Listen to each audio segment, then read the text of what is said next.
Hi అండి, welcome back my channel veg foodie సర్జేవాయ్. ఇవాళ నేను వెయిట్ లాస్ వాళ్ళకి బాగా యూజ్ అయ్యే స్నాక్ అండి. ఇది చాలా మంచి రెసిపీ. ఇది మనం అస్తమాను చేసుకోవచ్చు. అస్సలు అన్హెల్దీ కాదు, ఆయిల్ డీప్ ఫ్రై కాదు. ఆయిల్ కేవలం 3 స్పూన్ల నూనెతో మనం దగ్గరలో ఒక 2 డజన్ల వెజ్ కట్లెట్లు రెడీ చేసుకోవచ్చు. అది కూడా బీట్రూట్తో. ఇప్పుడు ఈ రెసిపీ కోసం అని చెప్పి ముందుగా ఒక కడాయి తీసుకొని అందులో 2 స్పూన్ల ఆయిల్ వేసుకున్నాను నేను. దీని ప్లేస్లో మీరు వెన్న కానీ లేదంటే నెయ్యి కానీ యాడ్ చేసుకోవచ్చు. ఇప్పుడు ఇందులో ఒక 2 వెల్లుల్లి రబ్బల్ని చిన్న చిన్నగా కట్ చేసుకున్న ముక్కల్ని కూడా వేసుకొని ఇందులోనే ఒక కప్పుడు క్యారెట్ తురుము, ఒక కప్పుడు బీట్రూట్ తురుము, ఒక చిన్ని ఉల్లిపాయ ముక్కలు అరకప్పుడు తీసుకొని బాగా కుక్ చేసుకోవాలి.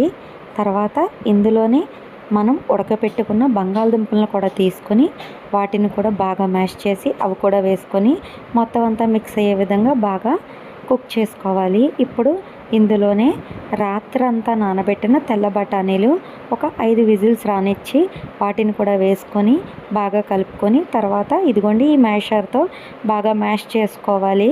అంతా కూడా ఈవెన్గా మ్యాష్ చేసుకున్న తర్వాత ఈవెన్గా స్ప్రెడ్ చేసి మనం మూత పెట్టి స్టీమ్ అవనివ్వాలండి. ఆయిల్ లేదు కదండి, అలాగని మనం హై ఫ్లేమ్లోనో మీడియం ఫ్లేమ్లోనో పెడితే మనకి మాడిపోతుంది. అందుకని చెప్పి లో ఫ్లేమ్లోనే ఉంచుకొని ఈవెన్గా కుక్ అవనివ్వాలి. ఇప్పుడు ఇందులో మసాలా కోసం అని చెప్పి 1 స్పూన్ ధనియాల పొడి, 1 స్పూన్ వేయించిన జీలకర్ర పౌడర్, 1 స్పూన్ గరం మసాలా, 2 స్పూన్ల కారం, సరిపడా సాల్ట్, 1/2 స్పూన్ పెప్పర్ కూడా వేసుకొని బాగా మిక్స్ చేసుకోవాలండి.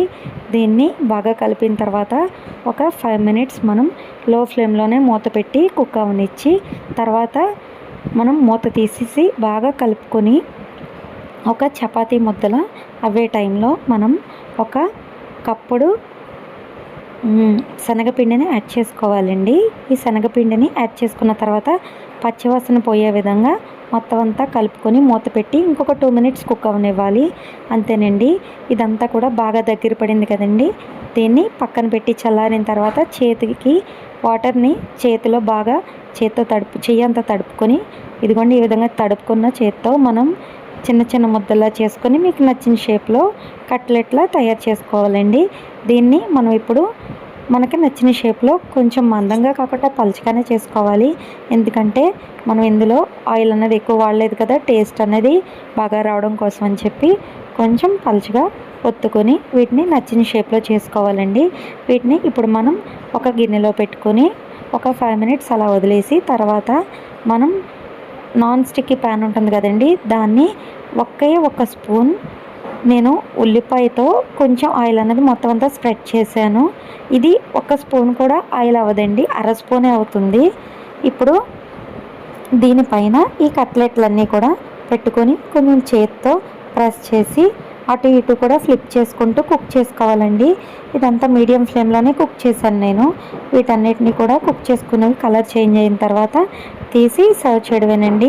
రెండో బ్యాచ్ వచ్చేటప్పటికి ఇంకొక 1/2 స్పూన్ అంటే ఇంకొకసారి ఉల్లిపాయతో ఆయిల్ అంతా అప్లై చేసుకొని ఇంకొక బ్యాచ్ కూడా మనం రెడీ చేసుకున్నామండి. అంతేనండి. చాలా టేస్ట్ రెసిపీ, చాలా సింపుల్ రెసిపీ, చాలా హెల్తీ రెసిపీ కదండి. మీకు నచ్చిందా? మీరు ట్రై చేస్తారా?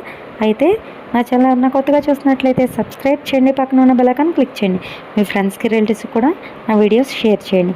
మీకు ఏదైనా వీడియోస్ కావాలంటే కామెంట్ చేయండి, చేయడానికి ట్రై చేస్తాను. అంతేనండి. Thanks for watching. Bye bye.